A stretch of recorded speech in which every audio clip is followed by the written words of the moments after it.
What's good, people? It's your boy, Mr. Rome, Cowboys fan talk, right back like I never left. What's going on with y'all? I know I've been on a bit of a hiatus. Been out of town, had a wedding to hit this weekend, so, getting back in the swing of things. On the ride back up, and wanted to just jump in and chop it up with y'all. A couple topics flew by while I was out of town that I didn't get to touch on, so excuse me for being late on some of this stuff, but it is what it is. One of the things that came across my, while I was out of town was, it's mock draft season, as we've all talked about, and all kinds of mock drafts have been coming across. But there was one in particular my boy Joe from Cowboys blog posted that I wanted to touch on, man. Shout out to Joe, man. If y'all not familiar, y'all go subscribe to his channel. Basically, in the mock, if I'm not mistaken, I think it goes 4 quarterbacks up front. You got Trevor Lawrence, Zach Wilson, I think Trey Lance, Justin Fields. If I'm not mistaken, it might be reversed. Then you got Penei Sewell, Devontae Smith, and who else? Jamar Chase. He's gone. So Devontae Smith and Jamar Chase are gone. And then you got Micah Parsons and Surtain are gone. So then it says, well, who does Dallas take? And I was like, damn. For a second there, I went, it's easy. You go Slater. Because I ain't noticed that Pitts ain't come off the board. I think it almost, in the back of my mind, it was assumed, oh, Pitts gone, because that's what this whole point of this is, or who do you take because Pitts is gone. Then when I re-looked at the list, I said, you take Kyle Pitts, he fell to you. Like, is this really a discussion?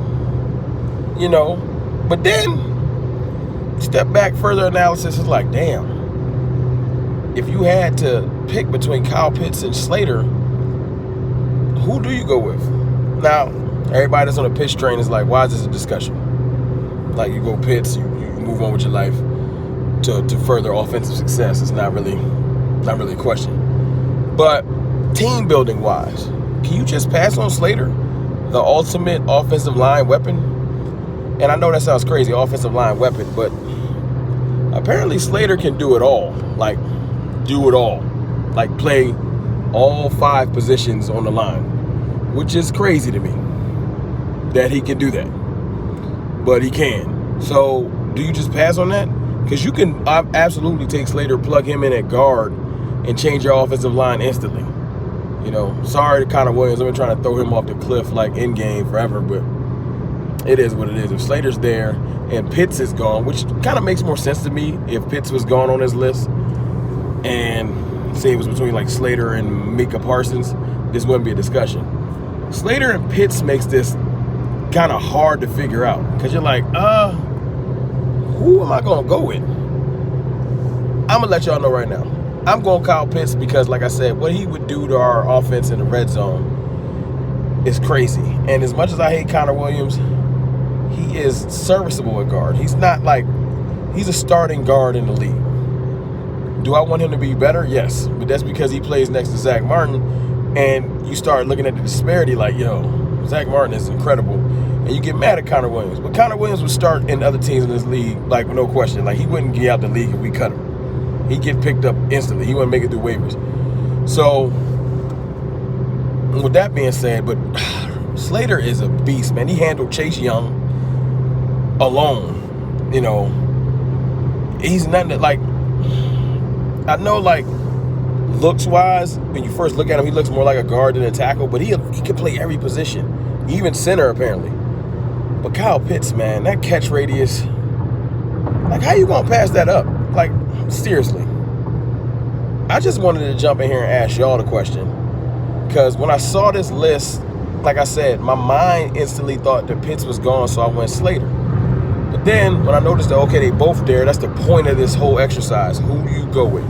You go roster construction as far as just, I strengthened one of my old strengths, which was offensive line.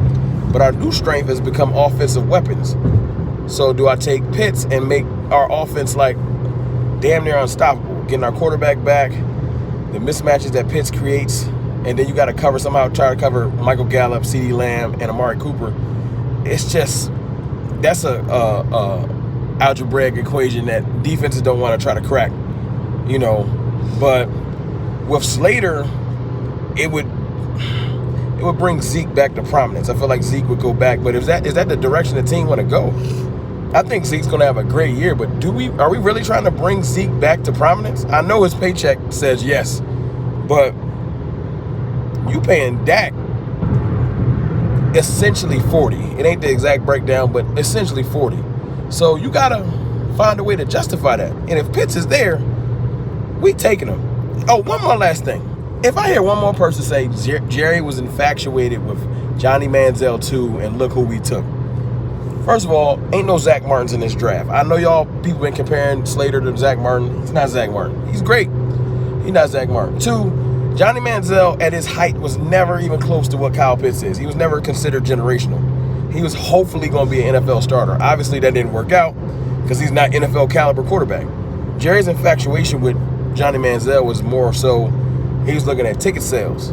You know, he'd bring spice to the quarterback room when we had Tony Romo, he wasn't necessarily boring, but he wasn't necessarily box office.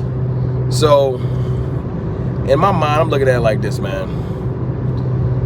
That whole comparison, Johnny Manziel and Kyle Pitts, is just stupid. Like, it's not even close. Now, back to reality. Y'all answer me my question.